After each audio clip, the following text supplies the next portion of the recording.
यार एक बात बताओ, कोई अगर आपसे पूछे कि जॉब और बिजनेस में क्या फर्क होता है तो क्या जवाब दोगे आप? आई थिंक आपका जवाब कुछ ऐसा ही होगा। अगर आप जॉब करते हैं तो आप बताएंगे कि यार बिजनेस की लाइफ ना बड़ी आसान होती है, सारी चीजें अपने आप हो जाती हैं। और जो बंदा बिजनेस करता है उससे पूछेंगे तो वो बताएगा कि जॉब वालों की लाइफ तो बड़ी इजी है, मेरे को पता नहीं कितने घंटे काम करना पड़ता है। लेकिन अगर ऐसे इंसान से पूछेंगे जिसने दोनों चीजें की हैं तो वो बताएगा यार कोई भी फर्क नहीं है, दोनों चीजें मुश्किल है और दोनों चीजें आसान है। डिपेंड करता है करने वाले के ऊपर। अगर आप अपनी जॉब में खुश हैं तो आपको वो आसान लगेगी, और अगर आप अपने बिजनेस में खुश हैं तो वो आपको आसान लगेगा। जैसे कि अभी मैं जितने घंटे अपने बिजनेस में काम करता हूं, एक टाइम पर उतने ही घंटे मैं जॉब पे भी काम करता था, बट वहां पर मेरे को बहुत ज्यादा स्ट्रेस फील होता था और ऐसा लगता था कि यार कब मैं घर जाऊं। तो मुझे समझ में आया कि काम कब नहीं होगा, इट जस्ट आपको काम को करने का तरीका बदलना पड़ेगा। अगर आप दूसरी साइड खड़े हैं जहां पर आपका खुद का बिजनेस है तो आई थिंक आप उतने घंटे इजीली काम कर सकते हैं, मेरे को कोई थकान फील नहीं होती। हाँ, एक आधी बार फ्रस्ट्रेशन होती है नॉर्मली, क्योंकि बहुत सारी चीजें आ जाती हैं सर के ऊपर। अब जैसे कि आज हमारे साथ हुआ, अभी किचन में हमारे टीम मेंबर्स की थोड़ी शॉर्टेज चल रही है और ऐसे में एक एक बंदे को छुट्टी देना बहुत मुश्किल काम हो जाता है। बट यार वीक ऑफ तो सबको चाहिए होता है। तो आज तरुण की छुट्टी थी जो हमारे साथ कार्ड के ऊपर वर्क करता है, एंड तरुण की छुट्टी होने की वजह से मेरे को और जतिन को सारा काम हैंडल करना पड़ा और हम ही दोनों को आज कार्ड लगानी थी। साथ में दोनों जगह के ऑर्डर्स चल रहे थे और अभी मैं पूरी तरीके से ठीक नहीं हुआ हूं। मेरे को बीच बीच में फीवर फील होता है, दवाई वगैरह तो मैं ले रहा हूं, और मेरे को बस इसी चीज को लेके कभी कभी फ्रस्ट्रेशन हो जाती है कि यार जब आपकी बॉडी आपका साथ नहीं दे रही हो और काम भी आप ही को करना पड़ेगा, उसका कोई अल्टरनेट नहीं है। इवन आप काम भी करना चाहते हो बट बॉडी साथ नहीं दे रही। तो दवाई लेकर मैं पहुंचा सीधा किचन, और किचन जाकर हम सारा काम मैनेज करना शुरू कर देते हैं। अभी मोमो की टेस्टिंग भी फाइनल हो चुकी है, सारी चीजें डन है, उसकी भी प्राइसिंग हमने सेट कर दी है। उसी को लेकर मैंने और जतिन ने डिस्कशन किया और एक दो दिन में हम मोमोज लॉन्च कर देंगे कार्ट और अपने किचन के ऊपर। सारा काम हम मैनेज कर ही रहे थे एंड आज तो मेरे साथ एक सीन बन गया। हमारे पास एक कॉल आया मुंबई से, उन्होंने कहा कि हमें एक बल्क ऑर्डर करना है तो क्या आप डिलीवर कर देंगे। तो थोड़ा सा कुछ मिसकम्युनिकेशन हो गया उनके साथ, मुझे लगा कि उनको रोहतक में अपने किसी रिश्तेदार के यहाँ पे ऑर्डर डिलीवर करवाना है। मैंने कहा हाँ जी कर देंगे, कोई प्रॉब्लम नहीं है। ऑर्डर्स की सारी डिटेल्स वगैरह व्हाट्सएप के थ्रू शेयर करी। ऑल्दो मुझे उनकी लैंग्वेज मुंबई साइड की लग रही थी, बट मुझे लगा ठीक है भाई रोहतक में इनके रिश्तेदार रहते होंगे। उसके बाद जैसे ही सारी चीजें फाइनल हुई तो उन्होंने बताया कि मलाड में ये ऑर्डर आपको पहुंचाना है। मैंने कहा 1 सेकंड यार, आपने मुंबई के लिए ऑर्डर किया है या फिर रोहतक के लिए? तो उन्होंने कहा नहीं, हमने आपके मुंबई वाले आउटलेट से ऑर्डर करना है। मैंने कहा मुंबई में हमारा कोई आउटलेट है ही नहीं। वो बोले क्या बात कर रहे हो, अगर मैं गूगल मैप पे देखता हूं तो यहां पर आपका आउटलेट मेरे को दिख रहा है और नंबर भी आप ही का है इसके ऊपर। मैंने कहा यार या तो किसी ने ये बकवास तरीके से गलती से किसी ने डाल दिया, वरना ये आउटलेट हमारा नहीं है। तो उन्होंने कहा कि सर इसकी तो कंप्लेन करनी चाहिए आपको, क्योंकि हमें लगा कि आपका आउटलेट यहां पर भी ओपन हो गया है। तो उसके बाद गूगल के ऊपर मैंने उसकी कंप्लेन डाली। अब देखते हैं गूगल कब तक उसे डिलीट करता है। बाकी पता नहीं यार किसने ये कैसे किया।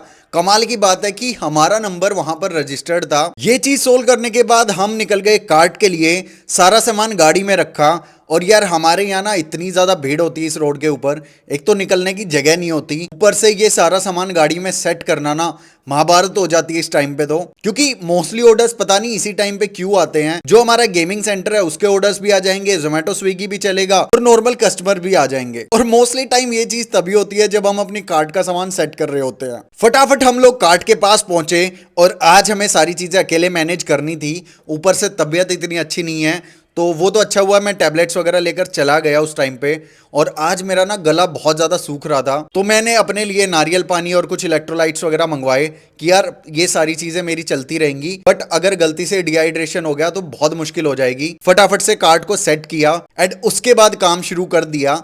और आज हमने तरुण की छुट्टी इसलिए की क्योंकि हम एक पैटर्न नोट कर रहे हैं पूरे वीक में। एक दिन ऐसा आता है जिस दिन सेल्स कम होती है, इवन पूरी फूड मार्केट उस दिन डाउन होती है, तो हमें ज़्यादा वो करने की ज़रूरत नहीं है और उसको भी छुट्टी चाहिए थी। तो भाई वो दिन हमने फिक्स कर दिया कि इस दिन तरुण की छुट्टी हो जाएगी, उस दिन के लिए कार्ट हम लोग हैंडल कर लेंगे। तो जो चीज़ मैं आप लोगों को बता रहा था जॉब वर्सेस बिजनेस के बारे में, वो यही चीज़ थी कि जब आपके किसी टीम मेंबर की छुट्टी होती है ना, तो समझ लो आपको काम करना पड़ेगा उस दिन। जॉब और बिजनेस में यही ज़्यादा फर्क है। नो मैटर आपकी तबीयत खराब हो रही है, आपके साथ क्या हो रहा है, स्टार्टिंग स्टेज में तो आपको सारी चीजें मैनेज खुद ही करनी पड़ेंगी और कोई आपके पास ऑप्शन नहीं है। और ये चीज मोस्टली टाइम बिजनेस में होती है।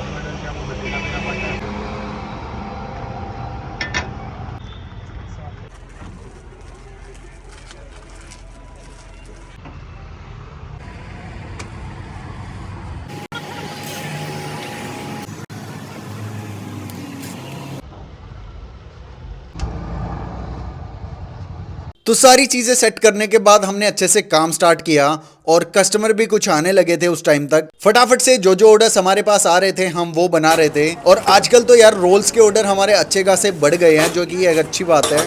स्प्रिंग रोल लोगों को बहुत ज़्यादा पसंद आ रहे हैं, जिसका रीज़न सिर्फ एक ही है कि पहली चीज़ हम कोई भी फूड कलर वगैरह नहीं डालते उसके अंदर, और दूसरी चीज़ हमारे जो रोल है वो वेजिटेबल वाले स्प्रिंग रोल हैं, ना कि चाउमीन वाले। तो ये चीज़ भी लोगों को काफ़ी पसंद आ रही है। रोल की प्लेटिंग भी हम ऐसे करते हैं कि लोगों को ज़्यादा पसंद आए, जैसे कि नीचे की साइड पूरा कैबेज बिछा देते हैं, बीच में रोल हो गए और उसके ऊपर ओनियन रिंग्स आ गए। तो इन सारी चीजों का कॉम्बिनेशन चटनी के साथ ना बड़ा मस्त लगता है, और इसीलिए हमारी रोल्स की सेल काफी अच्छी हो रही है। तो आज मैं और जतिन दोनों सारी चीजें हैंडल कर रहे थे। एंड इससे मेरे को याद आता है कि 5 साल पहले जब हमने कार्ट शुरू की थी, जब हम कॉलेज में 3 दोस्त थे, तो उस टाइम पे भी ऐसे ही सीन बनते थे। लाइक हमारा बंदा छुट्टी पे होता था तो उस दिन हम कार्ट लगाते थे। उस टाइम पे तो इसलिए लगानी पड़ती थी कि यार उसकी सैलरी निकल जाए, क्योंकि उस टाइम पे मार्केटिंग एंड इन चीजों की नॉलेज इतनी ज्यादा थी नहीं। बस नॉर्मली ऐसे ही मजे मजे में चीजें करते थे, और हम लोग अपनी कार्ट को ना खुद घसीट के लेके जाते थे। तो कॉलेज टाइम पे हमने ये हरकतें भी की हुई हैं, बाकी वहां से जो चीजें सीखने को मिली ना, ट्रस्ट मी, वो चीजें अब भी काम आती हैं। एंड पहली कार्ट लगाने का मेरा मेन मोटिव यही था कि यार ग्राउंड के साथ चीजें समझी जाएं कि रियलिटी में एक बंदे को क्या क्या चीजें फेस करनी पड़ती हैं जब वो बंदा कार्ट के ऊपर खड़ा होता है। क्योंकि जब हमें वो सारी चीजें पता होंगी एज ए फाउंडर, तो हम अपने बंदों को अच्छे से ट्रेन कर सकते हैं, अपने लोगों का ध्यान रख सकते हैं, क्या चीज हमें कार्ट के ऊपर चाहिए क्या नहीं चाहिए, ये सारी छोटी छोटी चीजें हम नोट कर सकते हैं। और यार कस्टमर का बिहेवियर भी सीखने को बहुत ज्यादा मिलता है कार्ट के ऊपर, क्योंकि कस्टमर बहुत फास्ट मूविंग होते हैं। 3-4 घंटे में आपको मैक्स टू मैक्स सारी सेल करनी होती है कार्ट के ऊपर, तो इसीलिए इसका एक्सपीरियंस रेस्टोरेंट के एक्सपीरियंस से बहुत अलग है। बाकी आज की सेल्स की बात करूं तो नॉर्मल सेल्स थी, ज्यादा सेल आज हुई नहीं क्योंकि मार्केट डाउन थी, और इस चीज के बारे में हमें पहले ही पता था, तो हम ज्यादा कुछ सामान लेके नहीं गए कि खराब हो जाएगा वगैरह वगैरह, इसलिए हम लिमिटेड स्टॉक ही लेके गए थे। बाकी आज सारी चीजें अच्छी से मैनेज हो गई, और इसका सबसे बड़ा रीजन है कि मैं और जतिन हम दोनों ट्रेन हैं अपनी चीजों को बनाने में। और ये एज ए फाउंडर एक सबसे बड़ा प्लस पॉइंट होता है जब आपको सारी चीजें आती हैं, क्योंकि बहुत बार ऐसा होता है कि रेस्टोरेंट लाइन में स्पेशली देखा जाता है शेफ के भरोसे सारी चीजें चलती हैं, उसके बाद जैसे ही शेफ चला जाता है तो ओनर को बहुत ज्यादा दिक्कत आने लगती है, वो टेस्ट को क्वालिटी को मेंटेन नहीं कर पाते, जिसकी वजह से उनका बिजनेस बंद हो जाता है। इसीलिए हमने मोस्टली आइटम वो वाली रखी हैं जिसमें शेफलेस मॉडल के साथ काम चल जाए और हमें सारी चीजें आती हो, ताकि टेस्ट में और चीजों में कोई भी फर्क ना रहे। शायद यही वजह है कि पिछले 1 साल से हम अच्छा ग्रो कर पा रहे हैं, वरना हमारे सामने यार कितने रेस्टोरेंट बंद होते हैं मैं क्या बताऊं। और फूड लाइन की ना सबसे बड़ी दिक्कत यही है कि अगर आप बंदों के भरोसे सारी चीजें छोड़ दोगे तो बहुत मुश्किल हो जाएगी।